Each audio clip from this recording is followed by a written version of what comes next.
నమస్కారం గురుగారు. నమస్కారం అమ్మ చక్కెర్ల ఝాన్సీ. గురుగారు, ఆరుద్ర నక్షత్రంలో జన్మించిన వారి లక్షణాలు ఎలా ఉంటాయి? వారి స్వభావం ఎలా ఉంటుంది? అలాగే వారు ఏ దేవుణ్ణి పూజిస్తే మంచిది? ఎలాంటి పరిహారాలు చేసుకోవాలి? అలాగే వాళ్ళకి నప్పే రంగు, వాళ్ళకి కలిసొచ్చే నెంబరు, అలాగే వారు చేసుకోవాల్సిన పరిహారాల గురించి కూడా తెలియజేయండి గురుగారు. ఆరుద్ర నక్షత్రం అనేటటువంటిది శివుడు పుట్టినటువంటి నక్షత్రం. ఓకే గురుగారు. అందువలన చక్కగా శివుడికి అంటే వీళ్ళందరికీ కూడా ఏమిటి, శివుడికి ఏముంటుంది, కోపం ఉంటుంది. దూర్వాస మహర్షి శివుడి నుంచి పుట్టాడు, ఓకే గురుగారు. అందరికి శాపాలు పెట్టేస్తాడు. ఓకే గురుగారు. తర్వాత నువ్వు కాఫీ అడిగావనుకో, నువ్వు టైంకి తేలేదనుకో, కాఫీ శాపం పెట్టేస్తాడు. అంతే. నమ్మరు కదా జనం. అవును. రుక్మిణీదేవికే శాపం పెట్టేశాడు. ఓ. భోజనానికి రాని పాపం రుక్మిణీదేవి పిలిచింది. ఓకే అన్నాడు. స్నానం చేసి రండి అన్నాడు. స్నానం చేసి వచ్చే లోపల ఎంతసేపు అయినా రావట్లేదు. రాకపోతే పాపం ఇవిడికి దాహం వేసింది. కృష్ణుడు రాధా ఈ రుక్మిణీదేవి ద్వారక నుంచి వెళ్తున్నారు. పిలుద్దాం పాపం ఆయన్ని, ఇంకా లేట్ అవుతుంది కదా అని. మధ్యలో దాహం వేస్తే వాళ్ళ ఆయన్ని అడిగింది కృష్ణుడిని. కృష్ణుడు బొట్టన వెళ్తే ఇలా అన్నాడు, నీకు గంగమ్మ వచ్చింది. ఒక గ్లాస్ నీళ్ళు తాగినందుకు నాకు నువ్వు అన్నం పెట్టి పిలిచి నువ్వు నన్ను అవమానించు అని చెప్పించేస్తాడు. రుక్మిణీదేవిని, మహాలక్ష్మి తల్లినే. దాంతో మొత్తం ఇక్కడ ఉన్నటువంటి గోమతి నది నీరు, ద్వారకలో ఉన్న నీరంతా 20 కిలోమీటర్స్ దాకా ఉప్పు అయిపోగాక మీకు తాగడానికి పనికి రాగదు కాక అని పెట్టేశాడు. ఆ నక్షత్రం అన్నమాట వీళ్ళంతా. కాబట్టి వీళ్ళతో చాలా జాగ్రత్తగా ఉండాలి, శాపాలు పెట్టేస్తారు వీళ్ళు. ఓకే గురుగారు. కానీ మంచివాళ్ళు పాపం. అందువలన ఉద్రేకం ఎక్కువ ఉంటుంది. ఓకే గురుగారు. ఆ ఉద్రేకం గనక తగ్గించుకుంటే వీళ్ళంత మంచివాళ్ళే లేరు. కాబట్టి మనం వాళ్ళతో తిరుగుతున్నప్పుడు మనం ఏం చేయాలా, మనం వాళ్ళకి ఉద్రేకం రాకుండా వాళ్ళు మనం తిడుతున్నా చెవితో వదిలేసి చెవితో వదిలేకుండా లైట్గా తీసుకుంటే మనకేం కాదు. ఓకే గురుగారు. అలాగే వీళ్ళు మంచి పొడుగుంటారు. ఆరుద్ర నక్షత్రం వాళ్ళకు కొంతమంది మీడియం హైట్ ఉంటారు, పుష్టిగా ఉంటారు ఓవరాల్గా. అండ్ వీళ్ళ దగ్గర ఉన్నటువంటి గొప్ప లక్షణం ఏమిటో తెలుసా, ఎవరిని నమ్మరు. ఓకే గురుగారు. ఎవరిని నమ్మరు నువ్వు అనుకుంటున్నావు, వాళ్ళే నమ్మరు. వాళ్ళ మీద వాళ్ళకే డౌట్. పోలేను గురు, ఒక అంటే నెగిటివ్ అనిపించినా ఒక పాజిటివ్. ఎంతసేపు వీళ్ళే కన్ఫ్యూజన్ అయిపోతూ అవతల వాళ్ళని కన్ఫ్యూజన్ చేసేస్తూ నెగిటివ్.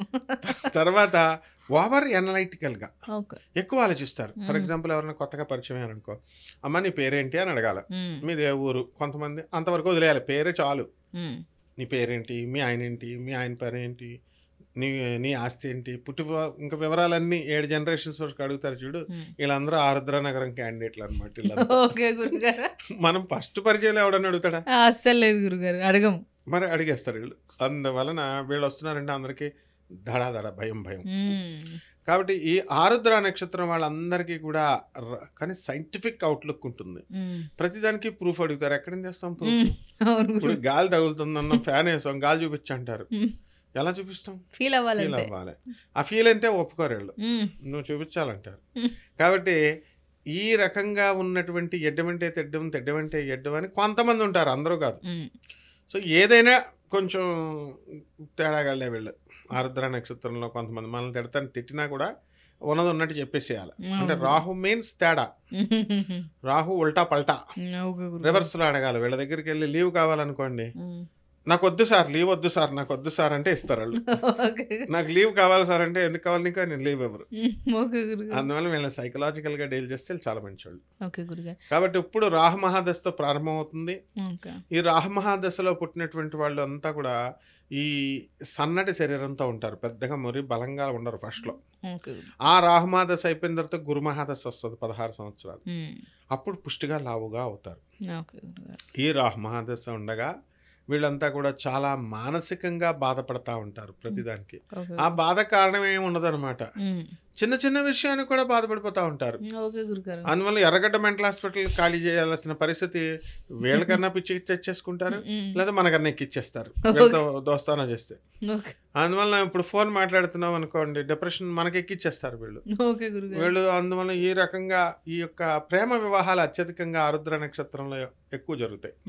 అయితే విచిత్రం ఏమిటంటే ఆరుద్ర నక్షత్రంలో ప్రేమ వివాహాలు చేసుకున్న దంపతులు చాలా తక్కువ మంది విడిపోతారు. ఎందుకంటే ఇప్పుడు భార్య కూడా ఈ టైపే ఉంటుందన్నమాట, అంటే ఎడ్డమంటే తెడ్డం. కాబట్టి చక్కగా ఈ ఆరుద్ర నక్షత్రం వాళ్ళ సంసారానికి ఏం ప్రాబ్లం ఉండదు. రాహు మహాదశ కాబట్టి అందరినీ మెస్మరైజ్ చేస్తారు. ఓకే గురుగారు. మనం మనం ఆయన మాయలో పడిపోతాం. మనం హ్మ్. ఆటోమేటిక్గా పడకూడదని వెళ్తాం, పడిపోతాం. ఓకే ఈ గురుగారు. గొప్ప లక్షణాలు వీళ్ళకు ఉంటాయి. Scientific outlook, rational outlook. Okay గురుగారు. అందువలన తర్వాత ఈ యొక్క రాశి వారికి అందరికీ కూడా రాహుమాదస్త వచ్చిందని చెప్పాను కదా. వీళ్ళ పూజించాల్సిన దేవతలు ఎవరు? దుర్గా. దుర్గమ్మ. దుర్గతి నాశిని దుర్గే జయ జయ, సద్గతి దాయిని సదయే జయ జయ. ఆ దుర్గమ్మ తల్లిని సదా మనం స్మరిస్తూ ఉంటే మన చెడ్డ గతుల్ని పోగొడుతూ ఉంటుంది అమ్మవారు. ఓకే గురుగారు. ఈ రకంగా ఈ యొక్క రాశి వారికి 4 లక్కీ నెంబర్. 4 రాహు అన్నారు కాబట్టి మ్మ్. 4 రంగు మనం బ్రౌన్ కలర్ బ్రౌన్ కలర్. లేదా ఆవు పేడ రంగు ఉన్నటువంటి బట్టలు కనుక వేసుకుంటే సరిపోతుంది. ఓకే గురుగారు. గోమేదక రత్నం, గోమేదకం తీసుకున్నా సరిపోతుందా? కానీ అవసరం లేదు. హ్మ్. ఎక్కువ ఉపాసనకి ఎక్కువ ఇంపార్టెన్స్ ఇవ్వాలి. ఓకే గురుగారు. అందువలన మనం ఏం చేయాలంటే ఈ యొక్క దుర్గాదేవి యొక్క ఆరాధన, దుర్గాదేవి యొక్క జపం, జపం, మంత్రజపం, దుర్గా సప్తశతి ఇలాంటివన్నీ కూడా మనం చేసుకుంటే మంచిది. ఓకే గురుగారు. మరి వృత్తిపరంగా ఏ రంగం ఎంచుకుంటే వీళ్ళకి బాగుంటుందంటారు?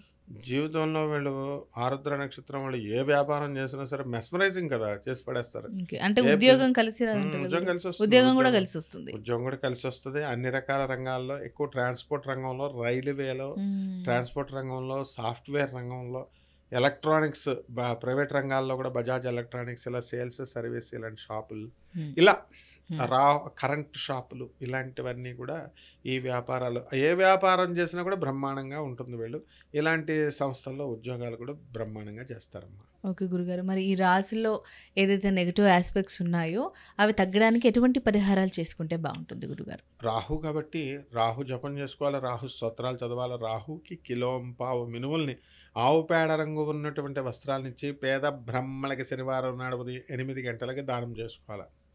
అలాగే దశమహావిద్యల్లో ఒకటైనటువంటి బగలాముఖి అమ్మవారి యొక్క హోమాన్ని కానీ, లేదా ప్రత్యంగర అమ్మవారి యొక్క హోమాన్ని కానీ వీళ్ళ ఇళ్లలో జరిపించుకోవడం ద్వారా బ్రహ్మాండంగా ఉంటుంది. ఓకే గురుగారు.